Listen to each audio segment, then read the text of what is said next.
мысли формы силы, власти и господства. В данном послании мы раскрываем понимание того, как Анануки способствовали формированию человеческих программ и стереотипов мыслеформ, лежащих в основе текущих кармических событий в жизни человека, а также причин болезней среди людей на Земле. В контексте данного изложения мы призываем наших слушателей избавить себя от осуждений. Всем нашим слушателям мы поясняем, что информация дается не для поиска и выявления виноватого, с целью указать пальцем на кого-то, но с целью необходимости вскрыть глубочайшие причинно-следственные связи, имеющие наиважнейшее значение в настоящий переходный период времени.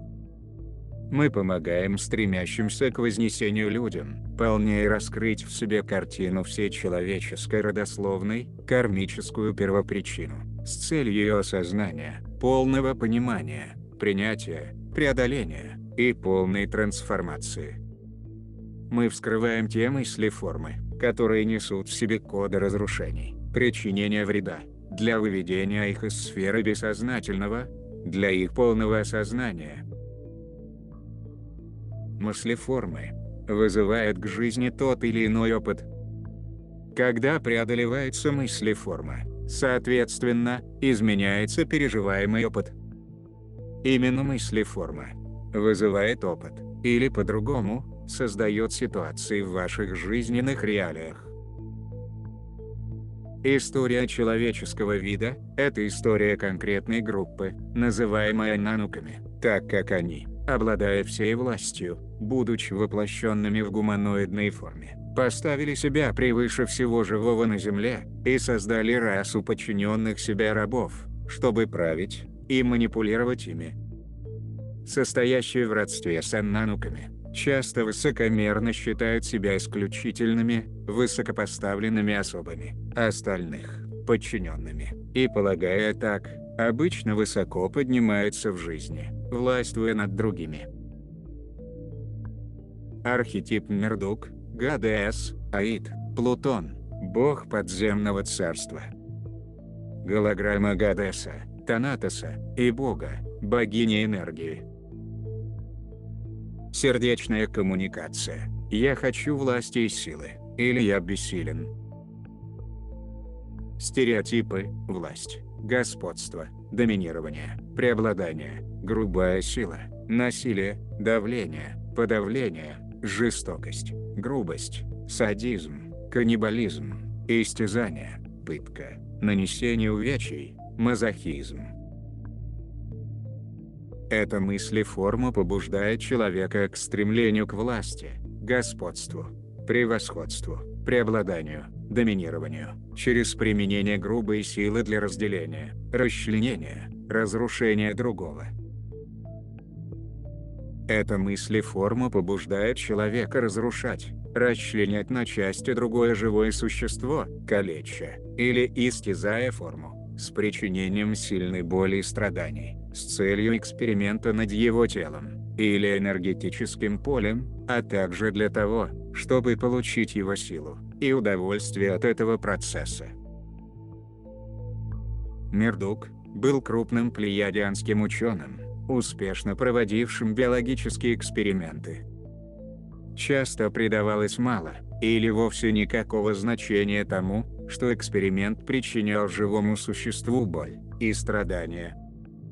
Эта мыслеформа действует по сей день в форме истязаний, пыток, заключения в тюрьму, или проведения биологических испытаний, экспериментов над людьми или животными. Мердук был братом Инанны только по одному из родителей. Эта характерная особенность продлевала его жизнь до тех пор, пока жила Инанна. Со временем, Мердук стал тем, кто создал методы продления жизни для всей семьи. Мердук был ученым, который по своей врожденной наследственности был наполовину плеядианцем и наполовину рептилией. У него был очень странный набор особенностей, включавших в себя большую седую голову с большими глазами на выкате. Большинство женщин сочли бы его внешность неприятной, и возможно именно по этой причине его единственной возлюбленной стала Персефона, девочка красного народа, и дочь высшей жрицы в их племени, которую Зевс привел после того, как изнасиловал и убил ее родителей. Персефону отдали Мердуку по его собственной просьбе, хотя при этом он никогда не предвкушал иметь собственных детей. Мердук влюбился в Персефону, а она, в свою очередь, в него. Они обручились, когда Персефоне исполнилось 13 лет. Остальные члены семьи Ану никогда реально не признавали Персефону частью своего семейства, и большинство смотрело на Мердука в презрении, что касается его выбора жены. Персефона не знала и половины того, кем был ее муж, и чем он занимался, поскольку свои странные лаборатории и эксперименты он держал запертыми далеко от нее. Персефона родила от Мердука 5 детей. Но после того, как она обнаружила, что Мердук, в целях продления собственной жизни, умерщвлял не только рабов кровопусканием, но и младенцев, и ее ребенка, она совершила самоубийство, бросившись в действующий вулкан в возрасте 175 лет.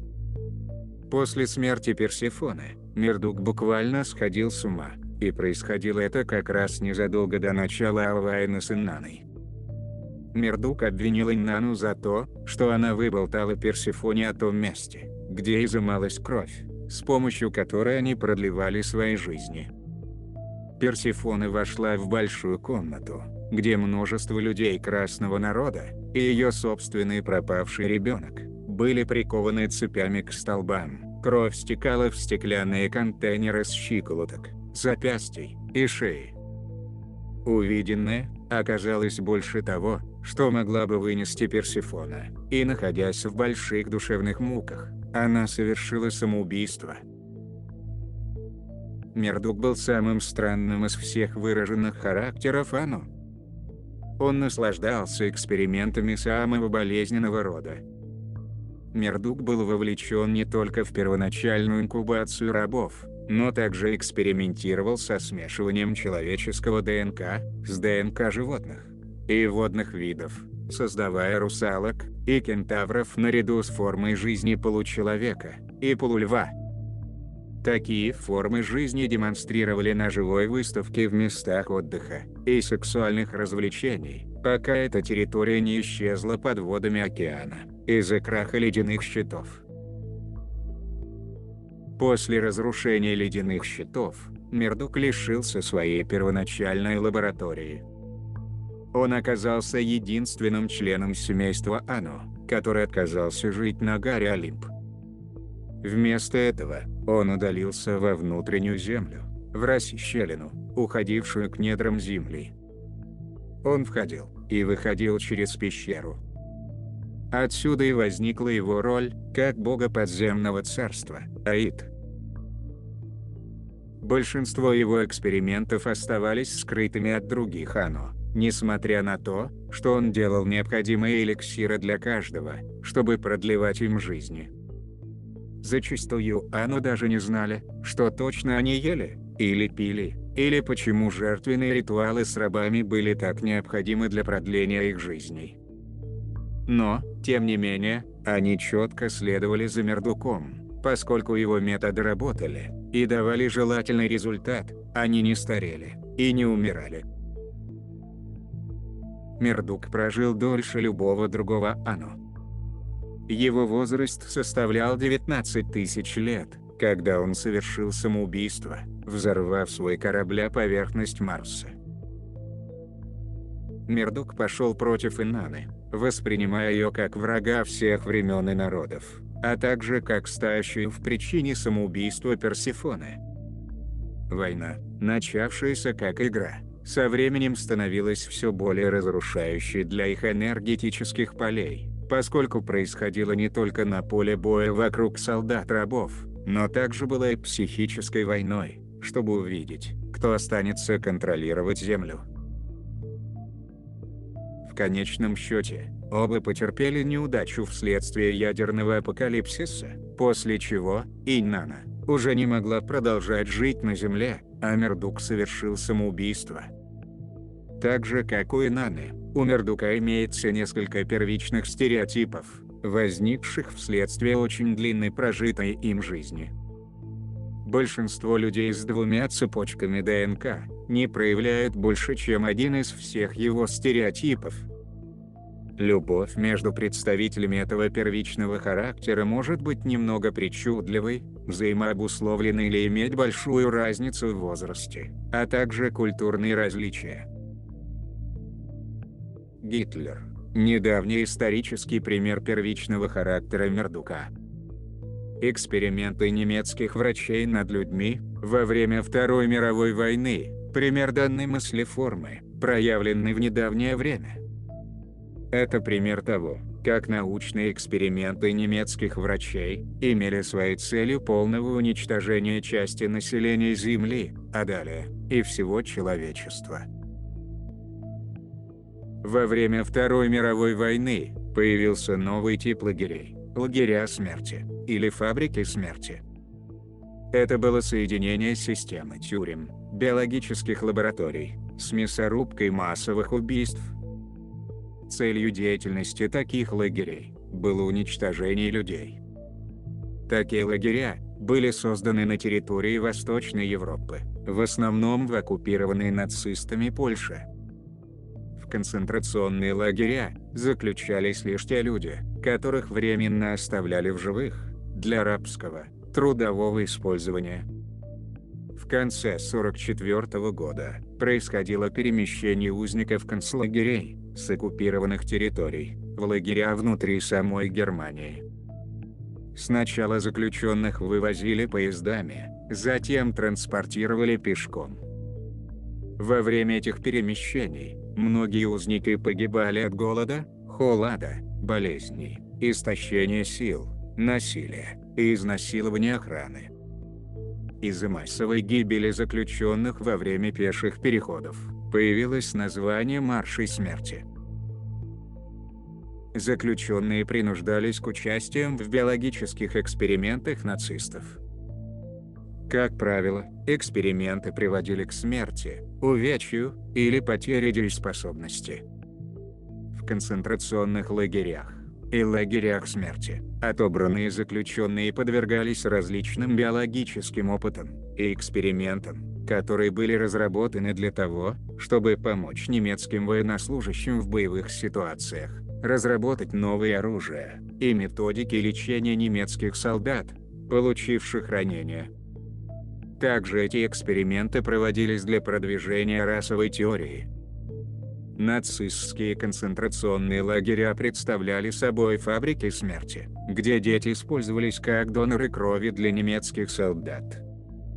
Дети рассматривались как живые контейнеры крови и объекты для медицинских экспериментов.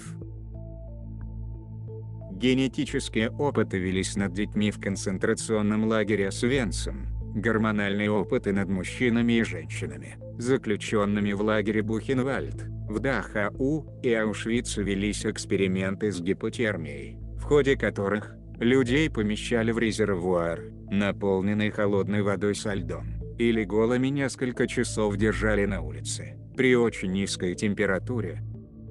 В Дахау проводились эксперименты, целью которых было разработать вакцины от вирусов. Здоровых людей заражали вирусом. Огромное количество людей погибло в результате проведения таких опытов. В лагере Заксенхаузен и других лагерях проводились эксперименты по обнаружению наиболее эффективного способа лечения ранений, полученных воздействием газов. Подопытные подвергались воздействию газов и химических отравляющих веществ, которые наносили сильные химические ожоги. Раны жертв экспериментов изучали для обнаружения наиболее эффективного способа лечения химических ожогов. В концентрационном лагере Дахау проводились биологические эксперименты, чтобы изучить различные методы превращения морской воды в питьевую. Подопытные были лишены пищи и получали только морскую воду. В результате этого эксперимента, они были настолько обезвожены, что люди облизывали недавно вымытый пол, в надежде получить воду. В Бухенвальде, чтобы исследовать эффект различных ядов, яды тайно добавлялись участникам эксперимента в пищу. Жертвы умирали в результате отравления, или немедленно умертвлялись для произведения вскрытия. В Аушвице, Равенсбрюке и других европейских колониях биологические эксперименты для того, чтобы создать эффективный способ стерилизации, который будет подходить для того, чтобы стерилизовать миллионы людей с минимальными затратами времени и усилий. Узники, подвергавшиеся рентгеновскому облучению, болезненным инъекциям в половые органы, для нацистов были не столько объектом этого процесса, сколько живым материалом для эксперимента по масштабированию данной технологии, которая в современном мире приобрело широкую легализацию, иные методы и огромные масштабы. Для нацистов принудительное подавление рождаемости представлялось подходящим способом решения расового вопроса и одновременно оптимизации трудовых ресурсов. Стерилизация обещала породить полчища идеальных узников, не имея будущего, без возможности продолжить род, но могут работать. Массовая стерилизация неарийских народов представлялась манящей перспективой и вызывала радостное возбуждение среди нацистских чиновников. Нацисты проводили эксперименты по стерилизации в концлагерях. Эта работа военными преступниками воспринималась именно как экспериментальная. Стерилизация рабов – один из самых темных аспектов геноцида человечества, и не только в период Второй мировой войны, но и в настоящий момент времени. К прямым действиям, направленным на выполнение данной задачи, относят принудительную стерилизацию, кастрацию, насильственные аборты. Косвенным можно отнести синтетические, генно-модифицированные, токсичные продукты питания, медикаменты и вакцины. Сегодня секретные лаборатории, психиатрические лечебницы и тюрьмы, в застенках которых ведутся жестокие биологические эксперименты, хотя и разбросаны по самым разным уголкам мира, все же командный пульт управления находится на американском континенте. Эксперименты над людьми там проводили вывезенные после Второй мировой войны в США немецкие ученые, с опытом, наработанным в лабораториях концлагерей. И вся эта коллективная паранойя по разработкам биологического оружия в конечном итоге привела к применению атомных бомб в 1945 году. Мыслеформа, подобно колесу, прокручивается в энергетическом танце, заставляя стереотипы проявляться наиболее ярко в определенные периоды истории. Можно было бы сказать, что время Гитлера больше, чем какое-либо другое, было очередным проявлением мыслеформы Мердока Гадеса. В настоящее время, в ряде государств по всему миру, существует сеть медицинских лабораторий, где под прикрытием мирных исследований опасных для человека вирусов, ведется работа по созданию биологического оружия. Также существует обширная военная программа по разворачиванию уничтожения человечества. Насчитывается огромное количество засекреченных военных биологических лабораторий, где проводятся эксперименты над людьми и животными, и их деятельность имеет мало общего с мирной, гуманной наукой и биомедицинской этикой.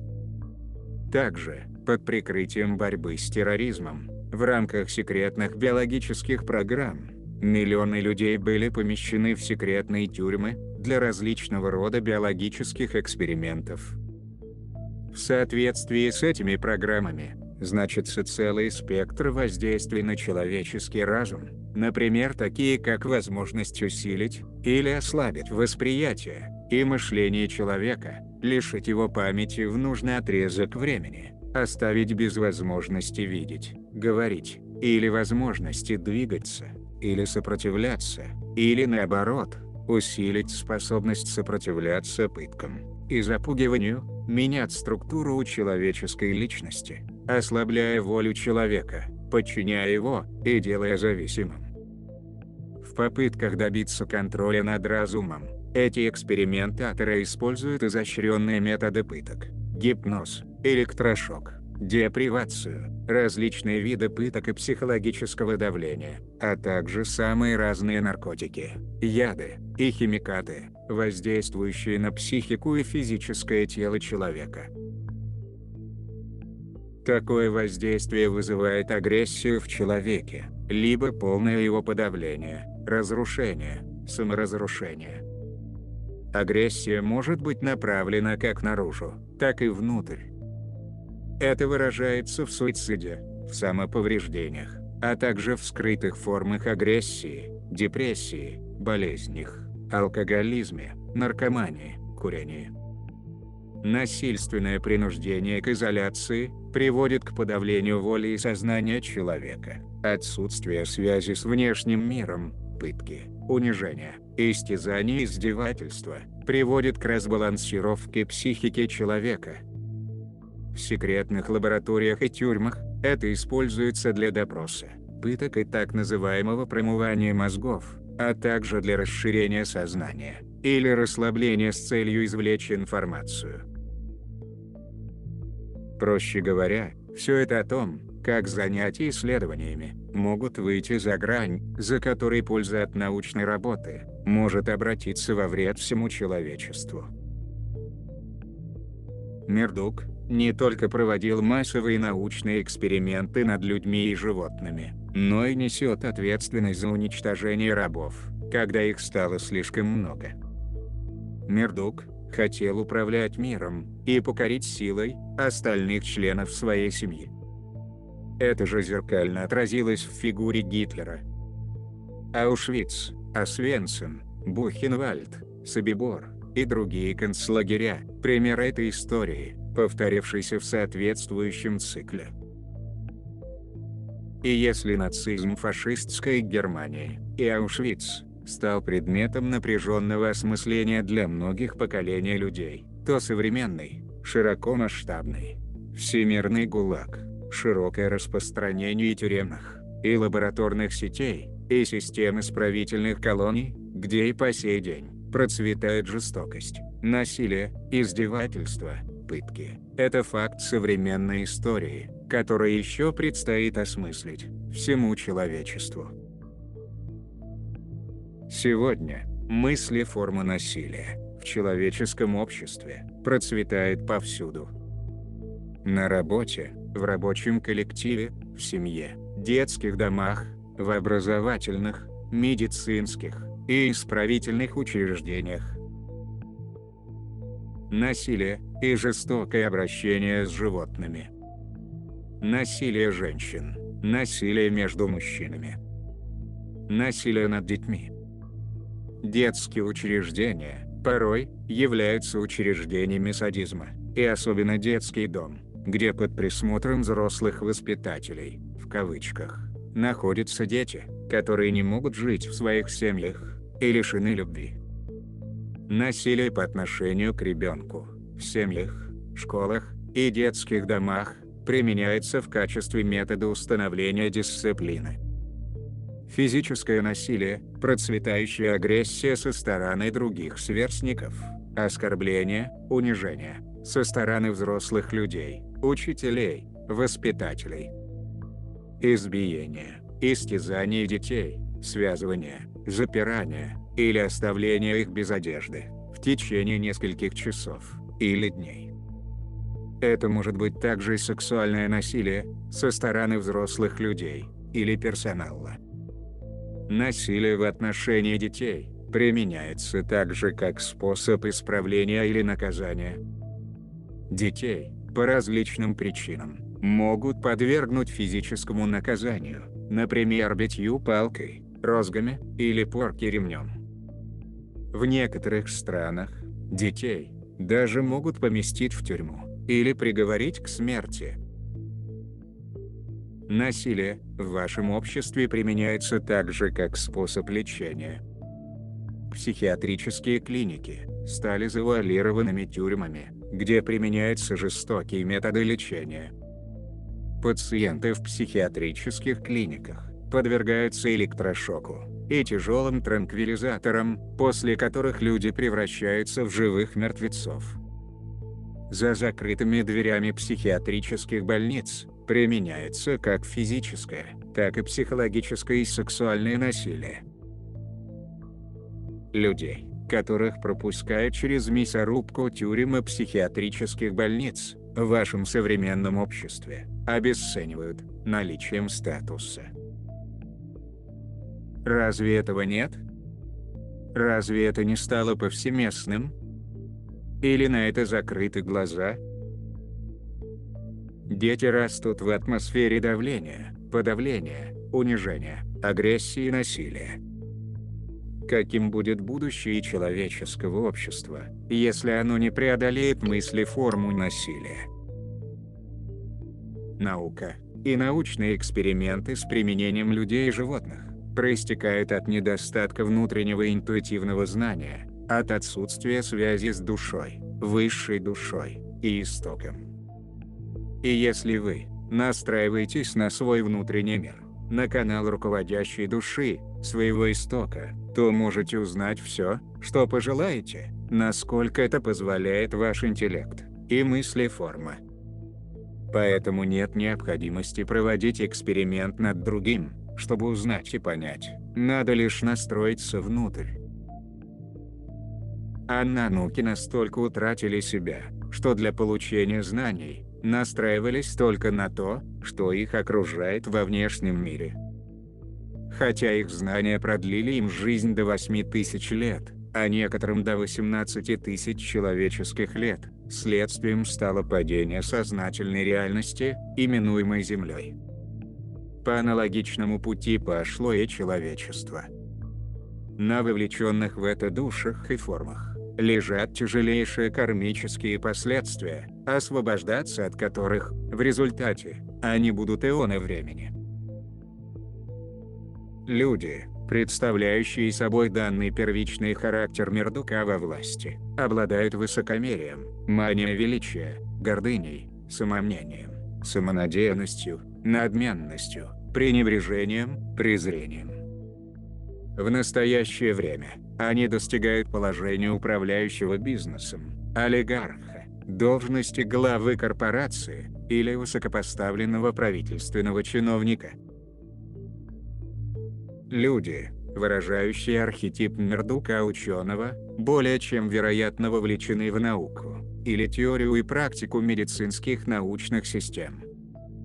Некоторые могут быть вовлечены в лабораторные эксперименты в качестве биохимиков, биофизиков, генной инженерии, в создание наркотических, фармакологических препаратов, или в создание новых методов хирургии. Некоторые из них вовлечены в жестокие научные и биологические эксперименты. У людей данного характера отсутствует какая-либо этика, и поэтому они счастливы экспериментировать с геномом растений, животных и людей, клонировать овец или коров, или людей, если это разрешено. Чаще всего, такие люди остаются безучастными к боли и страданиям других живых существ, и наслаждаются безграничной властью, и порой получают удовольствие от собственной жестокости по отношению к другим. Первичный характер Мердука выражает себя сейчас многими способами.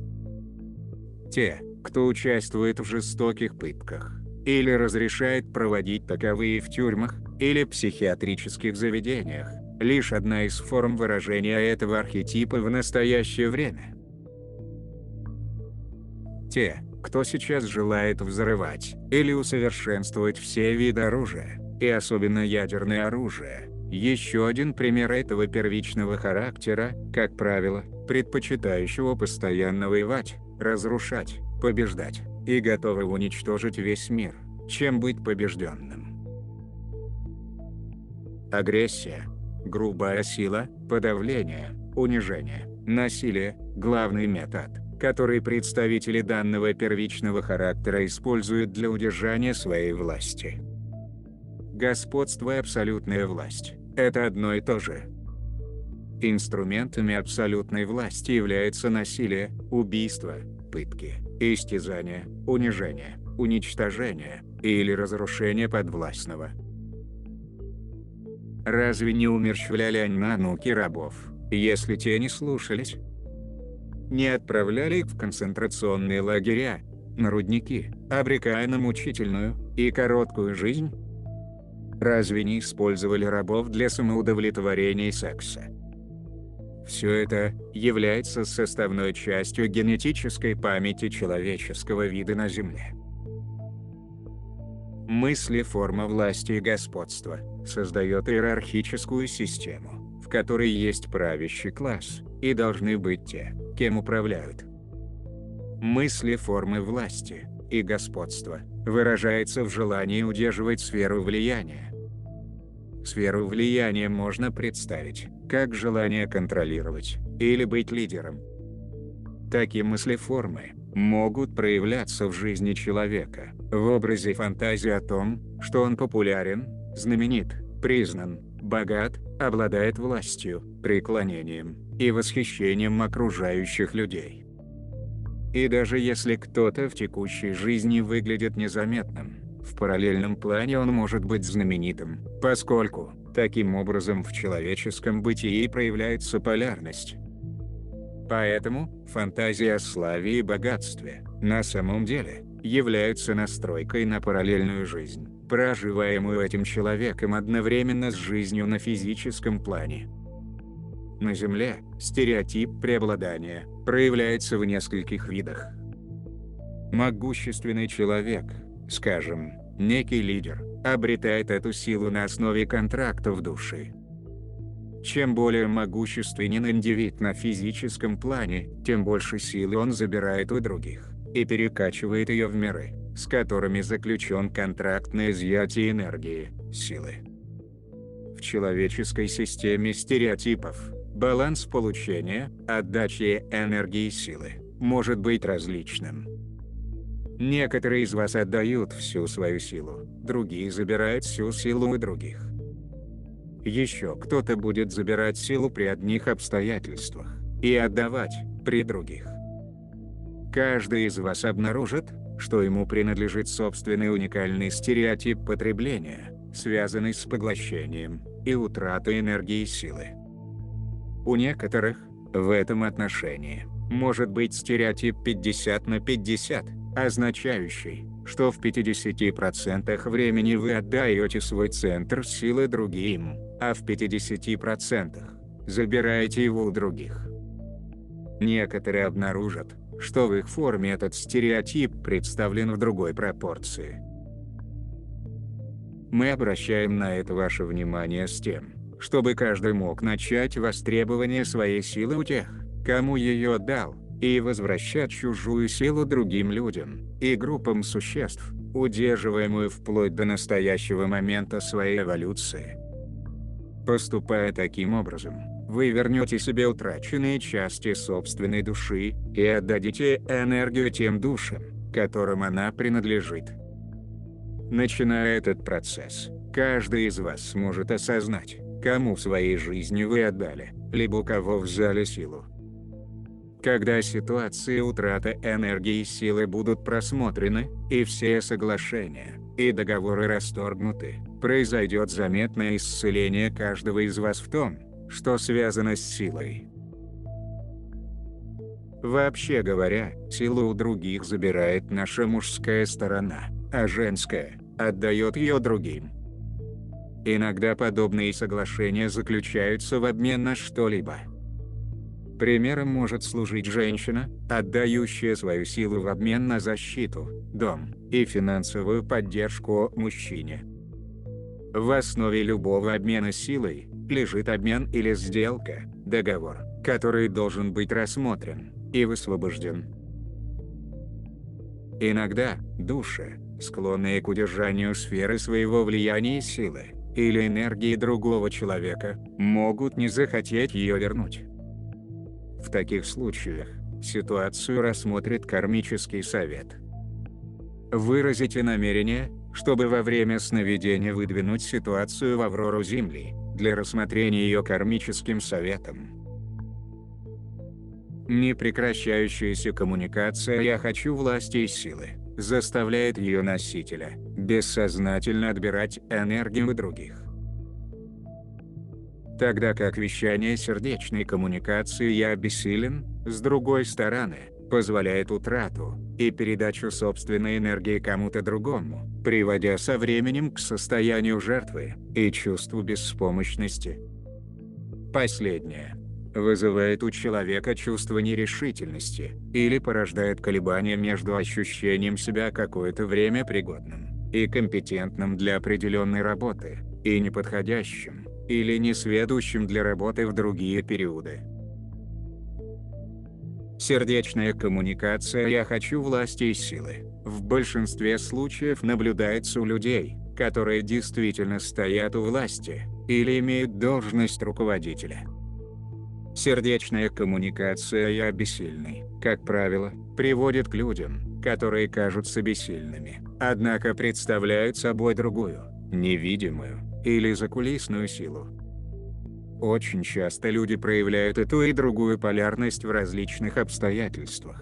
Например, мужчина, который является боссом на работе, но при этом тряпкой со своей женой. Мысли – форма подчинения, покорности, повиновения, слабости, противоположны мысли форме управления, обусловленного желанием власти, господства и влияния. Чтобы целиком высвободить один полюс, необходимо высвободить и трансмутировать его противоположность, иначе мысли форма полностью преодолена не будет.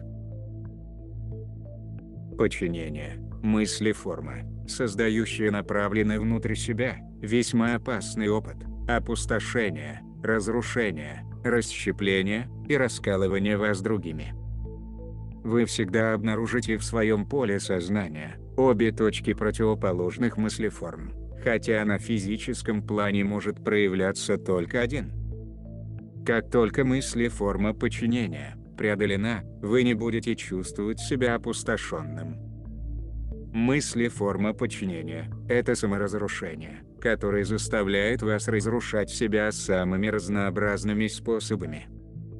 В жизни оно ведет к слабости и неспособности управлять своей реальностью, а также всевозможным психическим и физическим заболеваниям. Мысли-форма саморазрушения приводит к тому, что на войне вас кто-то уничтожает. Преодолев мысли-форму саморазрушения, вы больше не позволите разрушать себя. Покорность и подчинение – мысли-форма, заставляющая рабов повиноваться нанукам в любых условиях.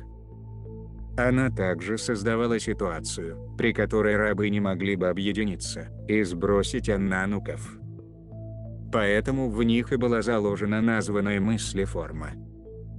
Мыслеформа послушания ведет к подчиненности, когда один человек жертвует собой ради другого. И действительно, рабы приносили себя в жертву, добывая золото, сделавшее нануков богатыми. Они также жертвовали собой на полях многочисленных сражений, когда между нануками началась война. Они покорно жертвовали себя везде и во всем ради своего хозяина, а затем хозяина заменила правящая элита. И сейчас многие люди жертвуют собой на работе, столь сильно в них убеждение в послушании. Одни жертвуют собой ради детей, или супруга, или комфорта, другие ради своих правительств, государств, вступая добровольцами в армию, или участвуя в сражениях, развязанных из-за воинственности собственной нации. В повседневной жизни люди более-менее законопослушны, либо время от времени нарушают законы элиты, но пока не пойман, не вор. Люди достаточно законопослушны, чтобы платить налоги, оплачивать счета, арендную и коммунальную плату, платить за существование. Часто, повинуясь закону и оплачивая жилье, люди приносят себя в жертву, выполняя ненавистную работу, или поддерживая членов в семье, или друзей, которых в действительности не любят. Предлагаемая сердечная коммуникация «Я есть целостность» и полнота, и я выражаю намерение общаться с душой и землей. Я выражаю намерение к целостности, приводит к прекращению игр потребления чужой энергии, как и передачи энергии из своего поля кому-то другому. В состоянии целостности у каждого человека есть своя энергия, которую он достиг и заслужил в своем вознесении на сегодняшний день, не больше и не меньше. Такая энергия не предназначена для обмена, но для использования с целью всегда и везде устойчиво пребывать в собственной истине и продолжать возноситься. Когда человек прекращает транслировать «я хочу власти и силы» или «я бессильный», он прекращает вовлекать в свою реальность брокеров энергии и привлекает взамен тех, кто готов действовать исходя из целостности и в равенстве со всеми окружающими. Я выражаю намерение единства с душой и землей, позволяет доступ энергии, которую вы заякоряете как восходящее существо, поскольку полностью заземляетесь к Земле, которая помогает вам естественным образом сохранять свою энергию в любых обстоятельствах. Предлагаем синтезировать в своем поле символы языка света и инициировать в своем энергетическом поле 10 октав любви. Вознесение и присущие ему генетические изменения заложат в основу проявления силы, любовь всего. Любовь и страсть, огонь к вознесению, восстанавливает внутреннюю силу у тех, кто чувствовал себя бессильным. Напротив, для тех, кто обладал ложной силой превосходства, вознесение внесет коррективы, проявляющиеся в перестройке на истинную силу и энергию, основанную на почитании, любви, единстве и наибольшем благополучии целого. Биологическое вознесение форм восстанавливает правильное соответствие энергии. И когда достаточное количество посвящаемых стремится вознестись, может быть переписано новое видение для Матери Земли. Большинство посвящаемых, стремящихся вознестись и достичь цели, находится в женской форме. Усиление женской силы изменит ход истории для плана Земли. Женская форма обладает энергией, совершенно отличной от мужской. Женскому началу свойственна сила способности любить, а также сила интуиции, или предвидения будущего. Мужское начало обладает силой проявлять и создавать то, что предвидит женское. Мужское и женское нуждаются друг в друге и в состоянии божественного союза и единства. Две энергии приходят в равновесие. Когда мужские энергии лишаются женских энергий, создание и проявление приобретает утрированное значение. Появляются жадность и накопительство. Деятельность на результат и погоня за результатом лишает любви и учета того, как подобная манифестация влияет на благополучие Матери Земли, что является следствием необузданности мужских энергий в отсутствие противовеса женских. Женские формы, усвоившие мужские устремления к накопительству и реализации, равным образом неуравновешены. Если женская энергия будет восстановлена на плане Земли, это даст потенциальную возможность восстановления на Земле любви. Женская любовь обладает возможностью восстановить благородство, уважение, почитание к Земле и всем формам жизни на Земле. Женская любовь обладает потенциалом вознесения Матери Земли. Это потребует усиления женского начала и объединения его в коллективный голос, для того, что им еще предстоит совершить. Искажение энергии и нарушение баланса мужского и женского начал, как на плане Земли, так и во всем творении, привело к тому, что преобладание грубой силы и мужской энергии несло всему лишь разрушение, боль и страдания.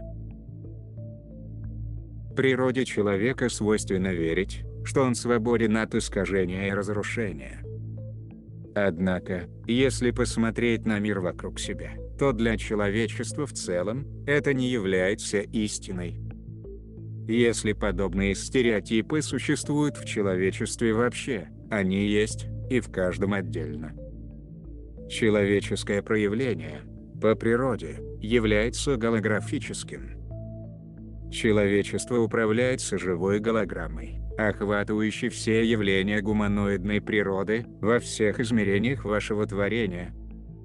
Если некоторая часть человечества испытывает искажение или разрушение, все остальные гуманоиды несут ответственность за этот процесс.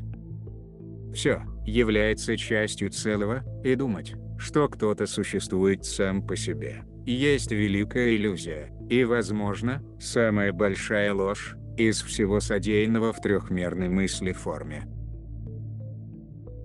Даже простой пример употребления пищи является формой искажения. Для поддержания физической формы человеком, употребляя овощи, фрукты, травы, растения или мясо, они подвергаются искажению. Это говорится не в осуждении, поскольку еда необходима не только для поддержания формы, но и для вознесения. Однако, убеждение в отсутствии искажения в чьей-либо жизни является формой искажения истины, иллюзией и самоограничением. Вознесение уводит людей от ложных законов. Ложные законы – те, что были построены на парадигме правящей элиты, созданные нануками. Результатом этого, в настоящее время над человечеством давлеет ложная форма долга, делавшая рабов невольниками аннануков. В вашей нынешней цивилизации это нашло выражение в рабской зависимости от тех, кто правит, и кто дает вам работу, и в ложном долге по отношению к своей нации. Подобные долги заставляют представителей таких наций платить налоги. Действительный же долг основан только на карме. Его можно погасить разными способами, что может и не потребовать денежного обмена. Когда возносящийся человек закроет всю карму, он перестанет оплачивать ложные долги в форме выплат по кредитной карте, аренды за жилье или налогов, не имеющих кармической связи. Возносящиеся люди перестанут платить, исходя из более глубокого понимания, что невозможно вознестись, не поднявшись над мысли-формой покорности и ее двойника – ложного долга. Оплачивая какой-либо ложный долг, человек возвращается в круг самовоспроизводящейся мыслеформы потребления, которую пытается преодолеть. Возносящиеся люди будут повиноваться только подлинным законам, закону единого. Реальные, подлинные законы – это закон непричинения вреда. Они включают действительные кармические долги, которые должны быть погашены, а не оплату ложных, в действительности, несозданных долгов. Подлинные законы включают базис единства, на основе которого все виды и все формы жизни на Земле почитаются в качестве Бога в форме. Такова парадигма, к которой человечество взойдет в свое время, в результате новой фазы пробуждения, близкой к осуществлению на вашем плане реальности. Необходимо вскрыть в себе все гнойники, высвободить и преодолеть карму бессознательной мысли формы насилия, тирании, давления, подавления, унижения, принуждения, диктаторства, самовластия, деспотизма, жестокости. Преодоление таких мыслеформ происходит путем познания себя изнутри и принятия как своей истины, так и истины каждого живого существа, сбалансировав себя в универсальной истине единого. Когда на Земле останутся только возносящиеся люди, а мы предвидим, что это случится скоро, господство мыслеформ наследников аннануков уйдет из жизни вашей цивилизации. Когда это произойдет, среди людей не будет проявления насилия, разрушения, господства, и абсолютной власти. Мы надеемся, что эта информация была полезной для вашего индивидуального пути вознесения. Каждый может использовать эту информацию, насколько она резонирует с вами. Благодарим всех, кто участвует в вознесении Земли и человечества, и благословляем вас на вашем пути восхождения.